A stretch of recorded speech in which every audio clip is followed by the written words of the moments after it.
শুরুতেই সকলকে শুভেচ্ছা জানাচ্ছি। আমি রাকিবুল হাসান রেইন। আশা করি সকলেই সুস্থ আছেন, ভালো আছেন। আজকে আমরা দেখব সিদ্ধ ডিম নাকি আধা সিদ্ধ ডিম, কোনটা আপনার শরীরের জন্য বেশি উপকারী। এই সিদ্ধ ডিম এবং আধা সিদ্ধ ডিম নিয়ে আমাদের সমাজে বেশ বিতর্ক রয়েছে। অনেকেই বলেন সিদ্ধ ডিম ভালো, আবার কেউ কেউ বলেন আরে না, আধা সিদ্ধ ডিম বেশি উপকারী। কিন্তু আসল ঘটনাটা কি? মেডিকেল সায়েন্স কি বলছে? বিজ্ঞান বলছে এই ডিমের কুসুমে এক ধরনের ব্যাকটেরিয়া পাওয়া যায়, যে ব্যাকটেরিয়াটির নাম হচ্ছে সালমেনেলা। এই ব্যাকটেরিয়াটি কাঁচা ডিমে সব থেকে বেশি সংখ্যায় পাওয়া যায়। আধা সিদ্ধ ডিমেও এই ব্যাকটেরিয়াটির উপস্থিতি রয়েছে, সিদ্ধ ডিমে নেই বললেই চলে।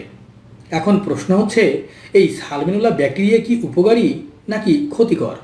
এটা খেলে আমাদের কি হবে? এই সালমেনেলা ব্যাকটেরিয়াটি সাধারণত ডায়রিয়ার জন্য দায়ী। বিশেষ করে যাদের বয়স 5 বছরের নিচে এরকম বাচ্চাদের ক্ষেত্রে এই ব্যাকটেরিয়াটি খুবই ক্ষতিকর রূপ ধারণ করে।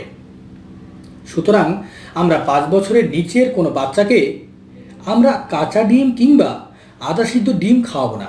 আপনারা বড়রা আধা সিদ্ধ ডিম বা কাঁচা ডিম ইচ্ছা করলে খেতেও পারেন, তবে একটা কিন্তু রিস্ক থেকে যাবে। আপনার ইমিউনিটি সিস্টেম যদি একটু দুর্বল থাকে বা ডাইজেস্টিভ সিস্টেমে যদি কোথাও কোনো গণ্ডগোল থাকে, তাহলে এই সালমেনেলা ব্যাকটেরিয়াটি আপনি প্রতিহত করতে পারবেন না, আপনি ডায়রিয়া আক্রান্ত হবেন। তাই সবার উদ্দেশ্যে বলছি, আপনারা সবসময় সিদ্ধ ডিম খাবেন।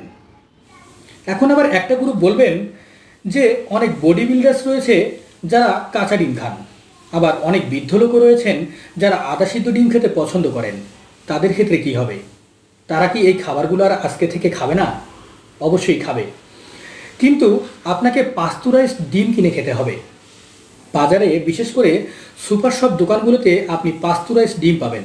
এই ডিম দিয়ে আপনি ডিমের যে কোনো পদ রান্না করে খেতে পারেন, আধা সিদ্ধ, সিদ্ধ, কাঁচা, যেটা খুশি সেটা। কিন্তু সাধারণ ডিম আপনি আধা সিদ্ধ বা কাঁচা খেতে পারবেন না। মেডিকেল সায়েন্স সেটাকে নিষেধ করছে।